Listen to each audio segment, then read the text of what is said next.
Hey, good morning, guys. It's Donald and Mary, and we're here to bring you your morning weather, water, and trail channel report. And so this morning is an absolutely gorgeous morning out, and Mary has some information about weather and water. And then what else are we doing today? Oh, we're gonna be talking about hikers and stuff and Hiker categories. hiker categories. All right. So let's go ahead and let Mary start the day off. Thank you, Donald. Good morning, everybody. Right now in Blairsville, it's 71 degrees and clear, and it's starting off to be a beautiful morning. So today we're looking at a high of 89 degrees with a mix of sun and clouds. A stray thunderstorm is possible. And then tonight, 68 degrees, some clouds, a stray shower or thunderstorm is possible, and winds will be light and variable today and tonight. Up on Blood Mountain today, a high of 83 degrees, dropping to 78 this afternoon. It will be sunny. There is a chance of showers and thunderstorms after 1 p.m. The winds will be 5 to 10 miles per hour with a 40% chance of rain. Then tonight, 68 degrees, a chance of showers and thunderstorms before 11 p.m. Mostly clear after that with 5 mile per hour winds and a 30% chance of rain. Water's good on the trail for the most part. Make sure you're topping off at Hawk Mountain Shelter. You do have another 6.2 miles as you hike north until you get to Justice Creek. You will be able to get Justice Creek water there. It does have water. Remember that the Slaughter Creek water supply before you climb Blood does have water, but that can dry up as the days get hotter with less rain. So make sure you're prepared with water to climb Blood. Hogpen Gap is dry for the water source. So let's always just top off as we hike along, no matter where you're at. That way you always have an ample water supply. Let's see, the snakes. It's that time of year. The snakes are out in the sunshine, basking and enjoying it. So remember, they can stretch across the trail. They can be in the rocks, logs, on the forest floor. So let's always remember to check before we sit down or pick up something off the ground. Let's just be aware of it. There is the Cow Rock nest of copperheads in the boulders as you hike north out of Neal Gap. It's about 5 miles north of Neal Gap. So let's just pay attention there. I did have somebody tell me the other day when I was bringing them out to the trail that they saw copperheads in those boulders and remembered that we had told them to stay off of those boulders. So he was very happy for that. All right. Oh, he saw some. Yeah, yeah. Sweet. So ongoing Great Smoky Mountain National Park bear news. All the shelters are open, but there are closed campsites 23 and 96, and continued warnings for Charlie's Bunyan and campsites 21, 86, 15, 64, and 65. Let's remember to leave no trace if we brought it in. Let's bring it out. Let's practice proper food storage and take care of our food, the trash, and remember that when we're putting away our items, that the bears can also smell toothpaste, lip balm, deodorant, anything that has an odor. So let's put all of that away, whether it's hanging it or storing it in one of the bear vaults that are provided, or if you're carrying your own bear canister. That way we have a less chance of a bear trying to get our stuff. All right, it's hot outside. Let's remember to hydrate. Use electrolytes. You will deplete yourself with the sweat, and if you're hydrating a lot, it will just start to deplete electrolytes. Dress accordingly and take frequent breaks and try to stay out of the heat of the day. Know your limitations. Also remember, if you're hiking with your fur friend, they need to have a lot of those considerations taken into mind also. And let's remember that these rocks can get pretty hot and cause blisters, or even the pavement, depending on where you're at, and that their feet can blister and tear also. So let's practice good care for our fur friends so they can continue to join us on our adventures. All right, so now I'm going to turn it over to Donald, and we're going to discuss some of the other stuff that we want to talk about today. All right, Donald, here you go. All right. Thank you. You're welcome.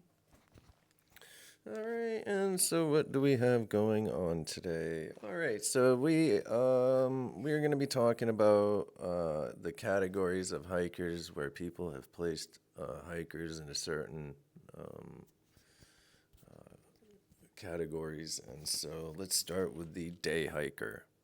A day hiker is someone who comes out and spends the day hiking a trail in part or whole, does not camp overnight, allows you to hike with enough water and food to get through the day and minimal gear due to no overnight camping. A section hiker. So a section hiker comes out and hikes a long distance. A section hiker comes out and hikes a long distance trail over time, whether for a few days or a few weeks or longer. They may be called a long ass section hiker. A lash is another name for him. This allows for experiencing a trail, fitting it into their schedule and other commitments. This may include a job, raising your family, school, and other things that happen in daily life. Sometimes a medical condition or recent surgery only allows for section hiking. Finances need to be considered also for allowing the length of time. A through hiker. This is someone who hikes a long distance trail from one end to the other in one time frame, not getting off to come back later to hike more of it. Requires more finances, time preparation, and different gear. And so the advantages of each category. Advantages of day hiking can include being able to enjoy the outdoors on limited time, social interactions, financially affordable, still sleep indoors at night, not having to carry gear and supplies for days, being able to experience multiple trails throughout the year, and hiking according to forecast for weather. Advantages of section hiking can include flexibility in schedules, weather, exploring finances, reducing mileage per day, and not being stressed about making miles. Easier to involve family and friends on your hike and not leaving loved ones behind for months. Through hiking advantages increases health benefits, strengthens stamina, social interactions, and long-lasting friendships. Can gain appreciation for simplicity in life, as carrying what you need can show you really what you need in life.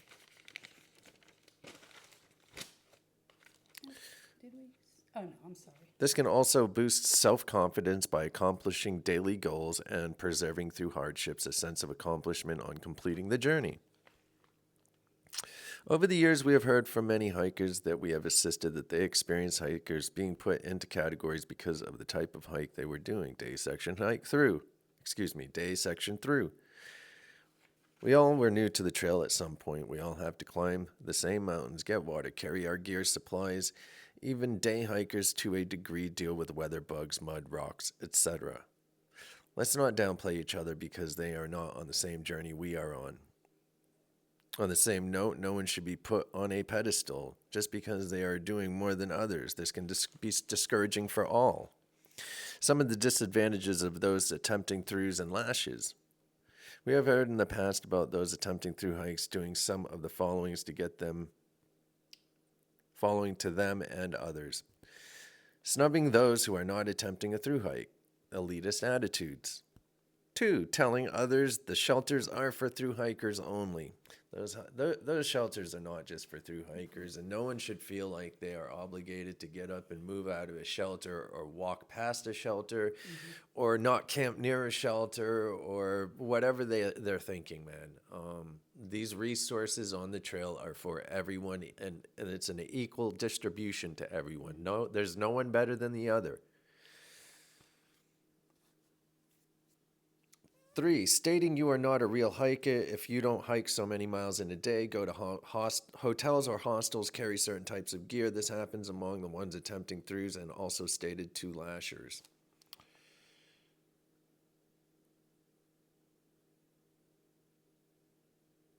Yeah, and so,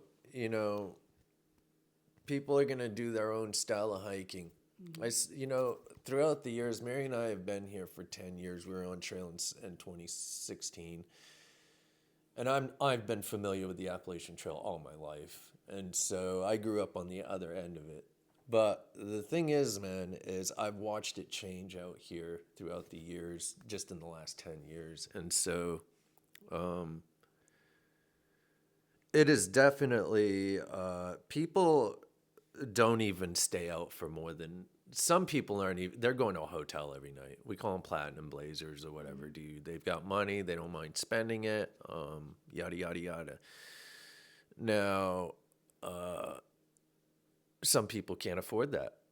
You know what I mean, man? But that doesn't make either one better than the other.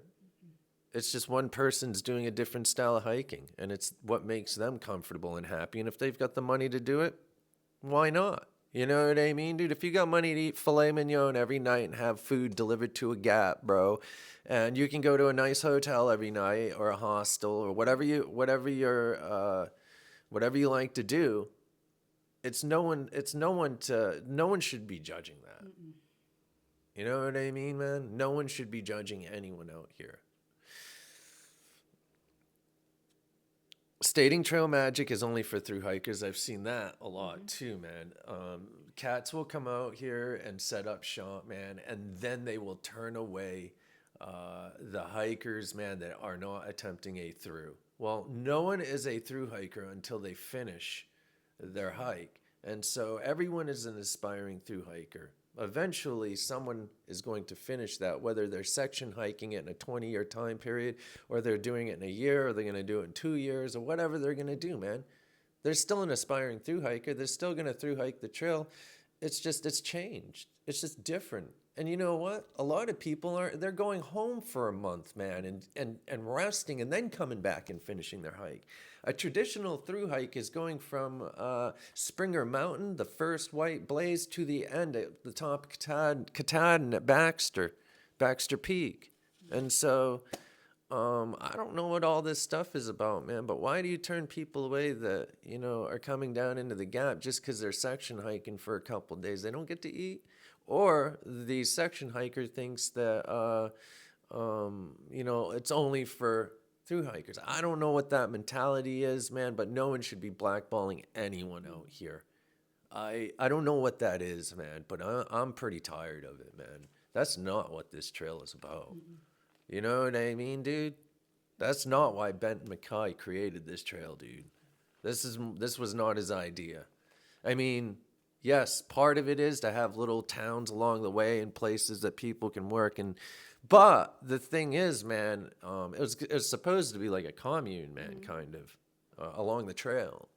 And so it was definitely not to be greedy and, categorize people and say, no, you can't have it because you're not doing this.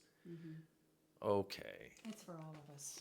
It should be for all of us. Right. Now, I don't know what a person is thinking. They may think that it's not, so it isn't for all of us. Do you know what I mean, dude? The sharing should be for everyone, man. That's right. That's what keeps this place, that's what keeps it going, man, is the love and the sharing. But I feel like that people only want to share when it benefits them or, I don't know, man. Anyway, so 5, day and section hikers wanting to stay in shelters but believing they are for thru hikers only. We just talked about that, so I'm not going to go on about it. 6, lashers experience the must be nice to just take off to hike. And so,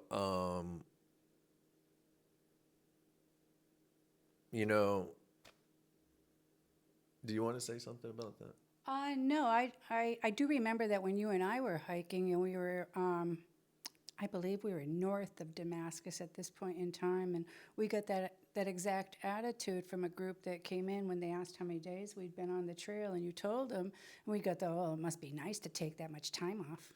Oh yeah, well that was the Cub Scout group. Right, but still, I mean. Yeah, and so, but you do get that type of attitude, and once again, it's no one's business.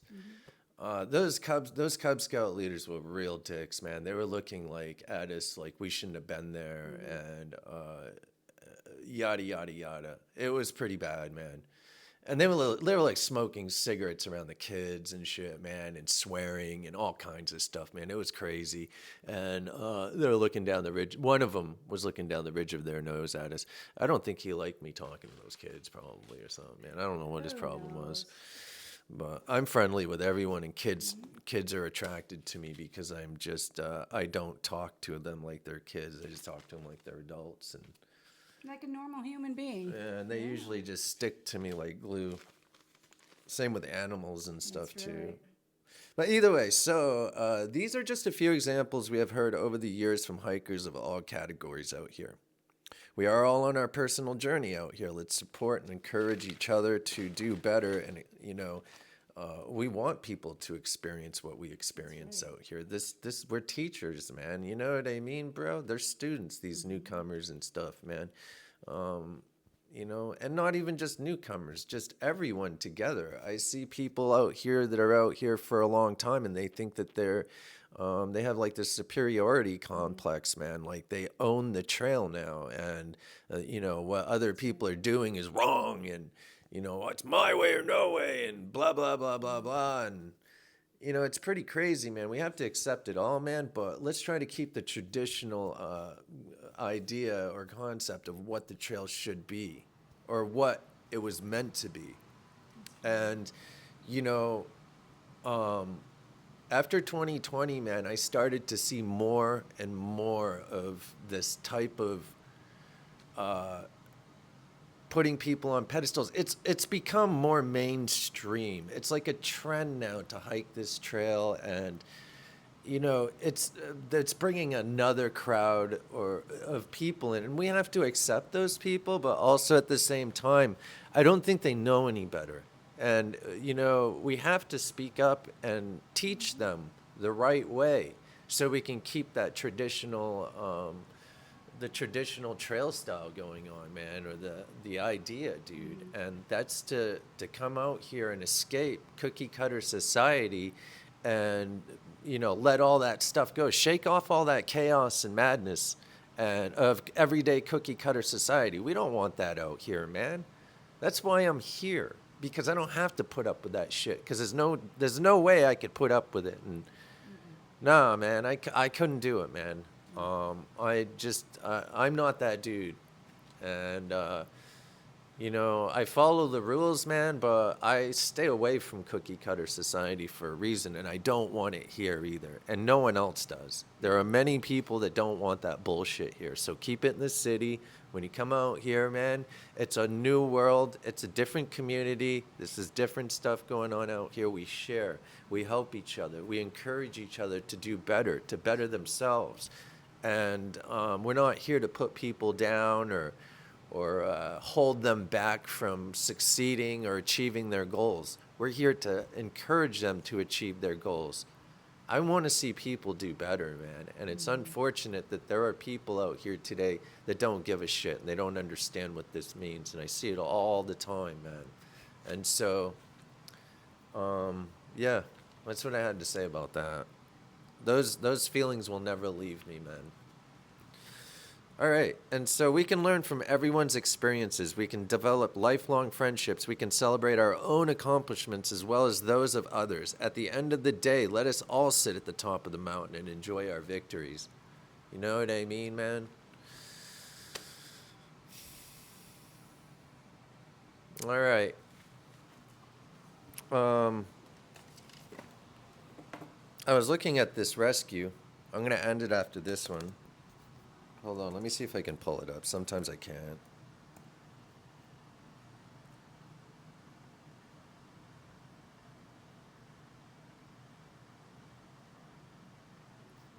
Yeah, I can't bring it up right now, man. I don't know where it is, but there was a Devil's Den over in Arkansas or Alabama. There was a double homicide of there were two adults, the parents of these two daughters, man, and they were out hiking, and they ended up someone murdered them. Yeah, the parents. I haven't looked further on it, man, but I'm going to do some research today and find out exactly what's going on, man. But it's pretty scary. I did post a YouTube video on my timeline last night about it. I found it on YouTube. I'm always like looking at the hiker news and stuff around the world. I don't just look at the Appalachian Trail. I look at everything, man, because hikers are everywhere, man. So it's not just the Appalachian Trail. But every day I'm sitting here, I punch in hiker news, and then I go to YouTube and stuff, and it just pops up on my stuff now, so I get to see all this stuff. And then in the morning, we'll report it to people and tell people what's up. But there is definitely something going on at Devil's Den in Arkansas, Alabama. Look on my timeline, actually. I don't want to say which state because I could be wrong. Yeah, you know, but it is one of those states for sure, and it is Devil's Den. And so, but anyways, all right, guys, do you have anything else you'd like to say? No, I'm good, thank you. All right, guys. If anyone needs anything at all, you guys give us a jingle, man. We'll take good care of you. One love, kids. Peace.